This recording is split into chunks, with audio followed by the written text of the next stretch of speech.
At hindi ko lang kung paano ko sisimulan ninyo. Idudugtong ko baga. Pero salamat po sa Panginoon. Ay po ngayon ay nasa serye ng Unang Juan. And ako'y umaasa na ito pinagiging pagpapala sa atin ang aklat ng Unang Juan. So ang Unang Juan po ay nagpapakita sa atin, nagbibigay ng ating katiyakan na tayo ay Kristiyano. Tayo ay isang mananampalataya. So ngayon po umaga, ating pag-aaralan. Do you really know Christ? Itanong mo nga sa iyong katabi, kilala mo ba talaga si Kristo? Kilala mo ba talaga si Kristo? Bumawi ka o ikaw kilala mo?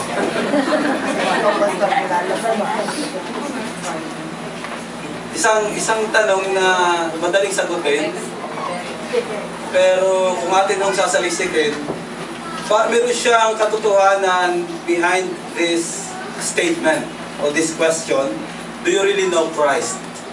Kilala mo ba talaga si Kristo?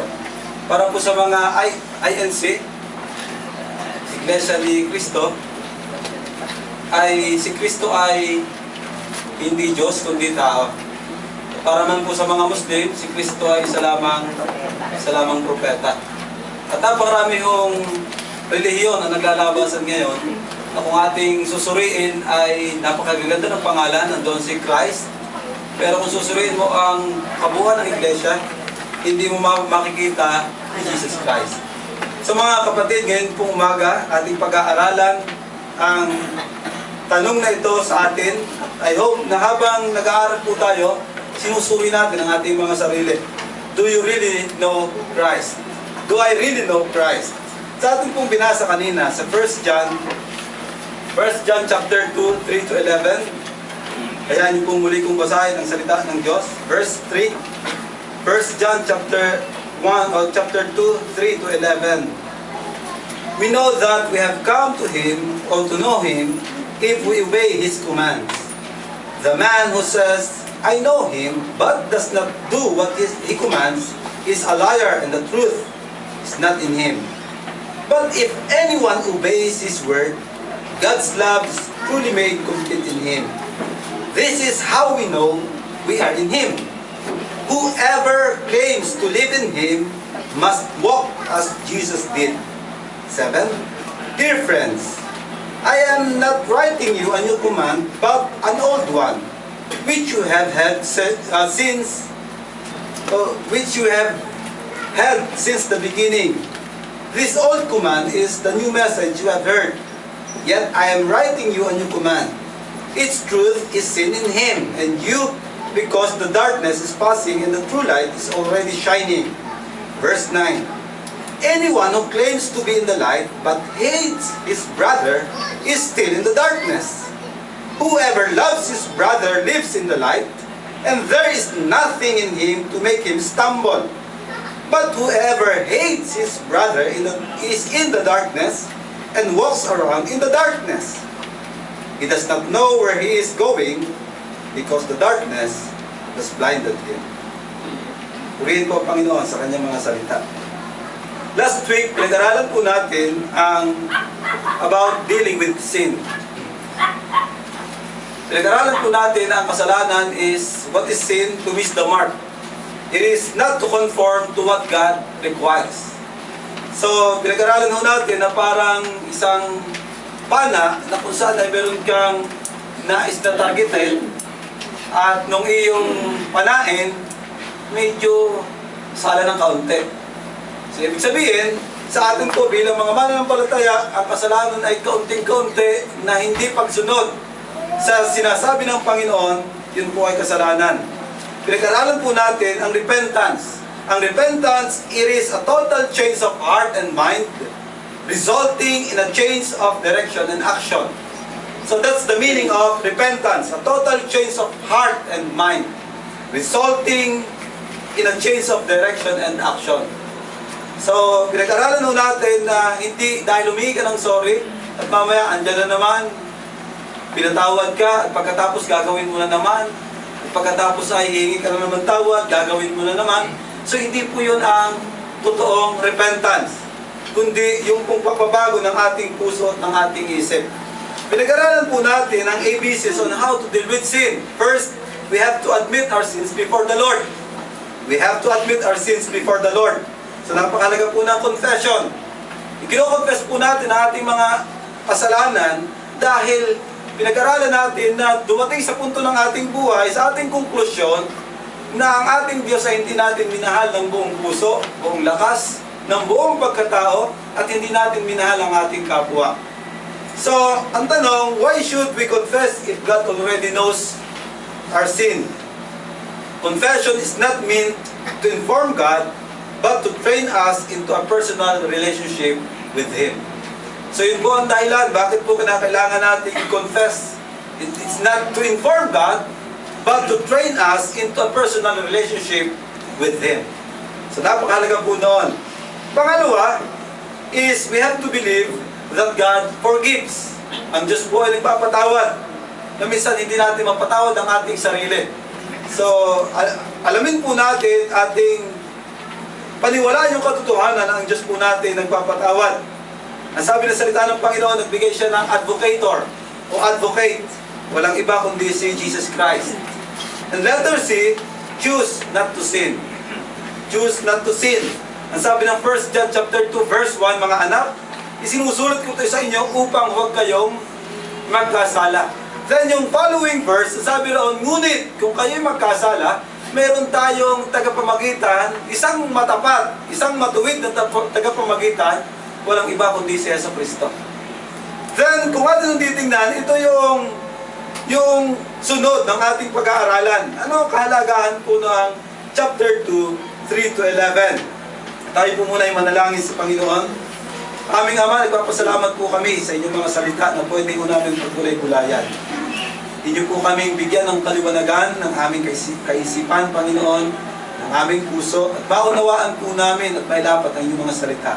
Aming tagapagturo, ang aming Diyos, ang aming banal na Espiritu, kayo po ang aming Diyos na gumabay sa amin, mag-ingat sa amin, at anumang gawa ng kaaway, anumang pandaraya ng kaaway, binibigay sa aming pong kaisipan, ay amin pong itinatakwil at tinatanggihan sa pangalan ng Panginoong Yesus. Ama, maghari ka po sa aming kalagitnaan. This we pray in Jesus' name. Amen. Do you really know Christ? Sa ating pong pag-aaral ngayon pong umaga, pag-aaralan po natin ang 3 inevitable results of knowing Christ. There are 3 inevitable results of knowing Christ. When we say inevitable, ito ay salita na hindi pwedeng tanggihan. Sabihin ni automatic na dahil ikaw na kay Kristo, dapat present sa iyo ang mga resultang ito. So there are 3 inevitable results of knowing Christ. Yung bang parang package. Dahil tinanggap mo si Kristo, definitely itong mga resultang ito dapat nasa sayo. Una, if you really know Christ, you are obeying Him. If you really know Christ, you are obeying Him. Look at your Bible, chapter 2, verse 3. Ang sabi ng salita ng Panginoon, we know that we have come to know Him if there's a condition. We obey His commands o His commandments sa ibang salin. Sa ibang salin, if we keep His commandments. So napakahalaga po ng salitang yung condition. If keeping, it means to keep, it means it comes from the word that means a warden, a one who guards, a one who keeps an eye on, one who therefore obeys. So yun pong ibig sabihin ng keeping. Sabi nga, you have to guard it carefully. So ang salita ng Diyos na naririnig mo sa iyong buhay, kinakailangan mong ingatan. Pansining mabuti, one who guards, one who keeps an eye on, and one who therefore obeys. Mga kapatid, it's not merely mechanical obedience ang pinag-uusapan po rito. Sapagkat kung ating pag-aaralan ang New Testament, mapapansin natin ang mga Pariseo. Sumusunod sila kapag lamang kita ng mga tao. Sumusunod lang sila to satisfy people, to please people. Pero kung inyong pag-aaralan ang kanilang buhay, hindi talaga sila sumusunod. Pero sinasabi ni Jesus Christ, in private or in public, you have to obey the Lord. Maganda po paalala ito sa ating mga kapatid. Marahil kapag kita ikaw ng iyong kapatid, sa pananampalataya o kapitbahay, nahihiya kang sumigaw, nahihiya kang pagalit. Pero pagka kayo na lang, talagang galing-galing mo ng tagain yung iyong kausap. Ang galit mo. Hindi ka na. So, ibig sabihin po mga kapatid, ang pagsunod din sa Panginoon ay hindi lamang po in public. Dapat kahit ikaw ay nag-iisa-isa. Yun po ang sinusukat at sinusuri ng ating Panginoon. Ang sabi ng salita ng Panginoon sa The Living Bible Translation, and how can we be sure that we belong to Him? By looking within ourselves. So, ibig sabihin, kailangan mong suriin ang iyong sarili. Ang sabi rito, are we really trying to do what He wants us to? Someone may say, I am a Christian. Nasabi ba niyong Kristiyano kayo? I am on my way to heaven. Pupunta ako ng langit. I belong to Christ. But if he doesn't do what Christ tells him to, he is a liar. Then verse 5, but those who do what Christ tells him to will learn to love God more and more. That is the way to know whether or not you are a Christian. Obedience. Malalaman mo ang tunay na Kristiyano, kahit di musgahan, pero malalaman mo ang tunay na Kristiyano kung siya'y sumusunod sa Panginoon. Hindi po basihan na tayo ay uupo dito pag Sunday, magtatawanan, mag-iiyakan, sumusunod kay Kristo. Papapasin ninyo sa NIV, ang sabi noon, we know. It is in the present tense. Ibig po sabihin, this verse clarifies the true meaning of Christianity. It includes myself, yourselves, at sinasabi po nito yung ating present position. Mga kapatid, maaaring that time or even today, many are claiming that they know Christ, and maybe we are one of them na nagkiklaim na kilala natin si Kristo. Ang pagkakilala po dito, yung sinasabing knowing, it means not based on head knowledge, but by experience. Mga kapatid, Jesus used this verb to denote knowledge gained by experience or instruction. So hindi lamang po dahil narinig mo, ay marunong ka na. Kundi dahil sumunod ka sa sinasabi ni Jesus Christ, doon po mas natututo ka at mas nakikilala mo ang ating Panginoon. Kung atin nung titingnan, itong knowledge na binabanggit po dito, napaka-powerful. Bakit? Ito po nag-uudyok para sumunod ka upang sumunod tayo sa ating Panginoong Jesucristo. This verse answers the claim of Gnosticism, that knowledge is the most important. Para sa Gnostics o Gnosticism, ang knowledge po ang pinakamahalaga. But in contradiction to the Gnostics, he maintained that no professed knowledge of God is valid if it does not have moral consequences. So walang kwenta ang iyong kaalaman kung wala rin namang pagsunod. Mga kapatid, kahit gaano tayo karaming alam na memory verse, kahit gaano tayo karaming alam sa salita ng Diyos, kung walang pagsunod, palagay ko para din lamang katulad ni Satanas, alam ang salita ng Diyos, nung tuksohin si Jesus, salita ng Diyos. James chapter 2 o chapter 1, ang sabi doon, kilala mo ang Diyos, naniniwala ka bang may Diyos? Naniniwala rin siya at nangangatal ka. Pero obedience, mga kapatid, napakahalaga sa atin. Ang knowledge na binabanggit po dito, mga kapatid, ay hindi lamang yung ating panlabas o yung surface na nakikita sa atin. Ang binabanggit po dito, knowledge, mga kapatid, is an experience of Christ and God the Father in which they are taken into the depths of our lives and change the way we live.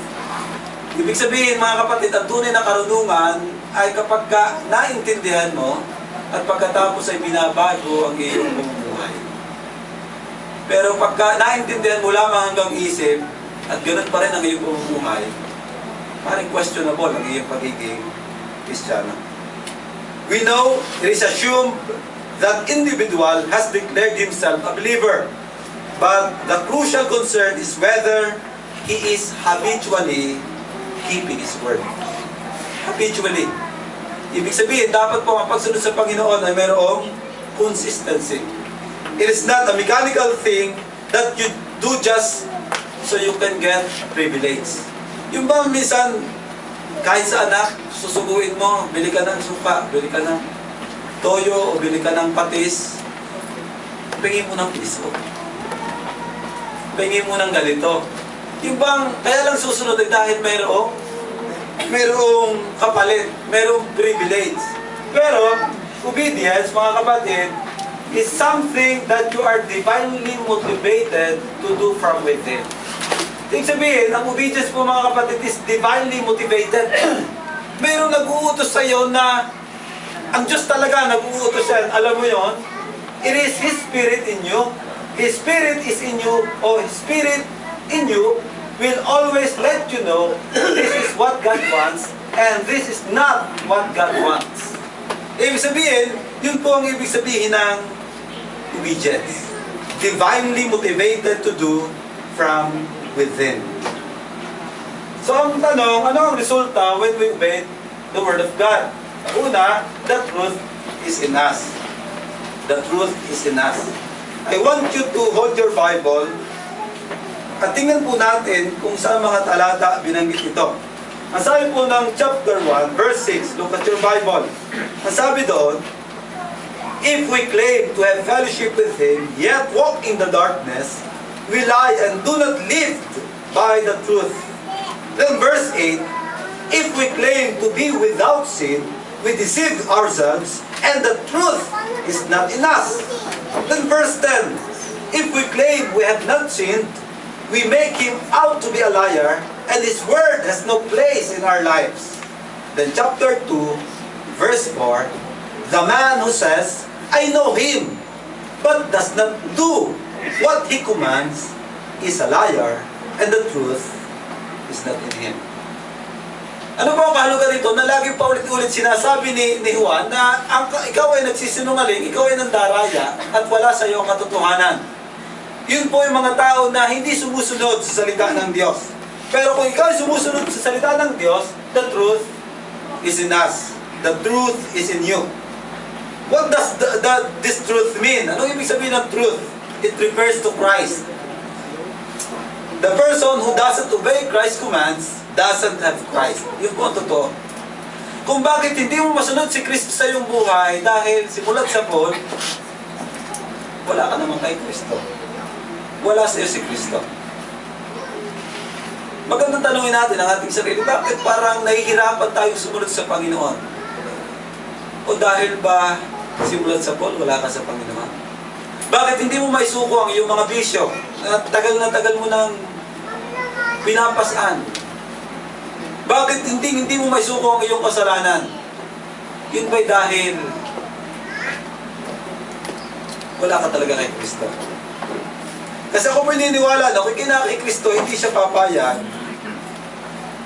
na hindi kanya baguhin, hindi kanya kausapin at isuko ang iyong buhay sa Kanya.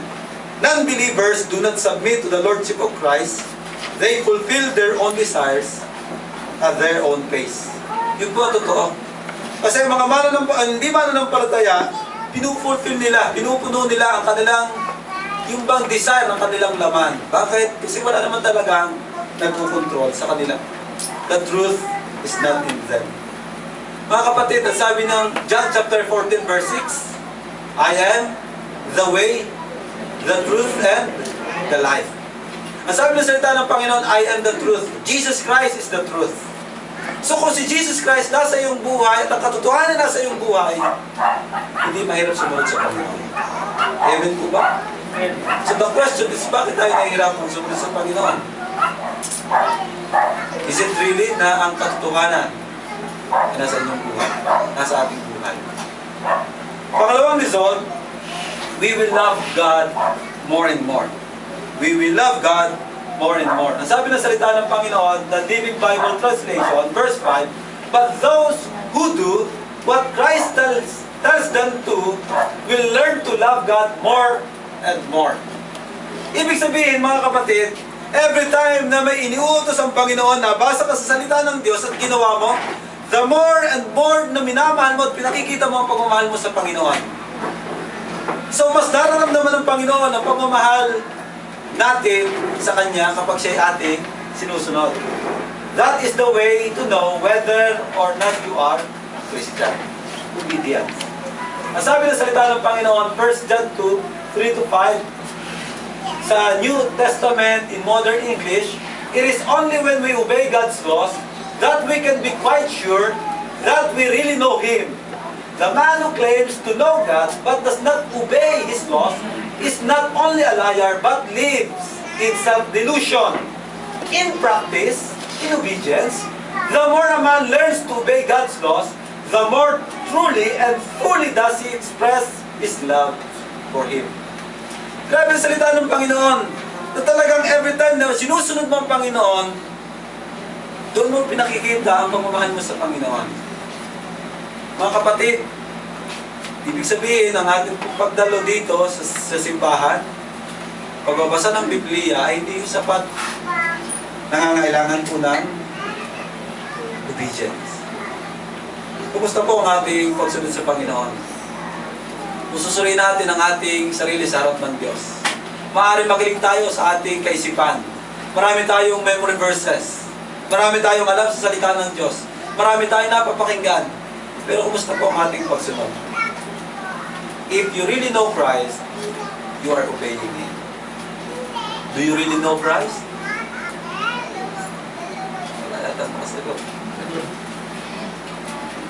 Mga kapatid, kilala niyo ba talaga si Kristo? Amen.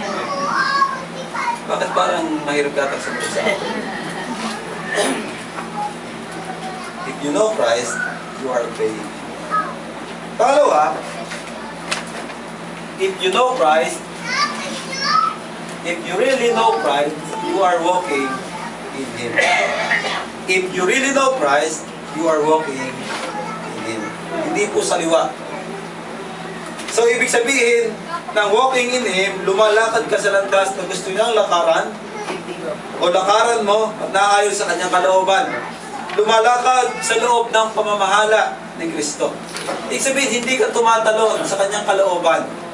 Lumalakad ka sa Kanya at kasama Niya. Yun po ang maganda mga kapatid. Ang sabi ng salita ng Panginoon, verse 6, anyone who says he is a Christian should live as Christ did. Are you a Christian? Amen. So you should live as Christ did. We should live as Christ did.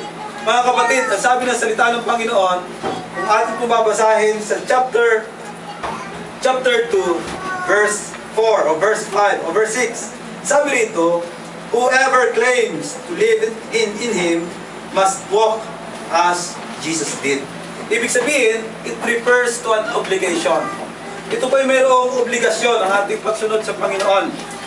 This is never a place, and there is never a time when I don't sense the duty and obligation, responsibility to walk according to what God's Word has to say. Mga kapatid, kung hindi po ganito ang ating pagtingin bilang mga mananampalataya, maaari mo nating suriin ang ating sarili. Sino po ang inyong kasabay pag tayo ay naglalakad? Kung di kaya naman ipasado kayo pag naglalakad. Ito ba ay para kay Kristo, papunta kay Kristo, o sa ibahong landasin? Tingnan ho natin ang ating sarili. To walk as He walk. Ito po ay napaka-powerful phrase. Bakit? Meron po kasing dalawang ibig sabihin itong walk as He walk. The first walk na binanggit po rito is peripateo. It means to walk about wherever you go, whatever you do. Ibig sabihin, yun pong ibig sabihin ng unang sinabing walk. Wherever you go, saan ka man pumunta, at kung ano man ang iyong gawin. Pero dito po, yung second walk, yung to walk as He walk, ito po'y kakaiba sapagkat ang ibig po sabihin nito ay ito. It calls for careful conformity to the pattern left by Christ as He engaged in His daily activities here on earth. It calls for careful conformity to the pattern. So mga kapatid, talagang careful conformity to the pattern. Ano po ang pattern na ating nilalakaran? Yun ba parang yung gumagawa, di ba pagka kayo ay hindi ko alam, pero yung mga nagtatahe, sila meron sinusundan na pattern. So, konting-konting mo lang na diferensya ng pagkakagupit, eh, iba na ko pag tinahe. Ibig sabihin, yung pong pattern na binabanggit dito, iniwan ni Jesus Christ. Yung pattern na dapat nating sundan kung ano ang iniwan ni Jesus Christ. Tayo ba yung follower ni Jesus Christ? Follower ba kayo ni Jesus Christ? Diba? Kung tayo yung follower ni Jesus Christ, mga kapatid, kailangan nating sundin ang kanyang pattern na iniwan sa atin. We must walk as we walk. What John is saying here is on a daily basis, on a consistent basis, there is something in me as a believer that makes me sense the duty of walking as He wants me to walk as He walks. Duty po mga kapatid, ang paglakad. Hindi madaling lumakad kay Kristo kung hindi mo kilala si Kristo. Lagi po tayong babalik sa ating kaugnayan kay Jesus Christ. Ang tanong, paano ba lumakad si Jesus Christ? Kung ating pong babalikan ang Philippians chapter 2, 5 to 10, mapapansin natin dito na Jesus submitted Himself and became a form of bondservant and was obedient unto death. So talaga, sinunod po ni Jesus Christ ang Ama at hanggang kamatayan. Hindi lamang pagsunod na bilang tao, kundi bilang alipin. A bondservant is one who surrendered wholly to another's will and thus devoted to another to the disregard of his own interest. That's the meaning of servanthood. Yung bang isang tabi mo ang iyong sariling kagustuhan at gagawin mo ang pinagagawa ng iyong boss, ng iyong amo. Walang iba kundi ang ating Panginoon. In other words, He submitted Himself absolutely in obedience to His Father. Kumusta po tayo mga kapatid? Kumusta ang ating paglakad sa Panginoon? Pagpasanday lang, ayos ang ating lakad. Pag Lunes, medyo nagpipiki na. At partas naiiwan na yung sa paa. At meron pa rin hindi na maintindihan kung anong direksyon. Ang sabi po ng salita ng Panginoon, the life of a man who professes to be living in God must bear the stamp of Christ.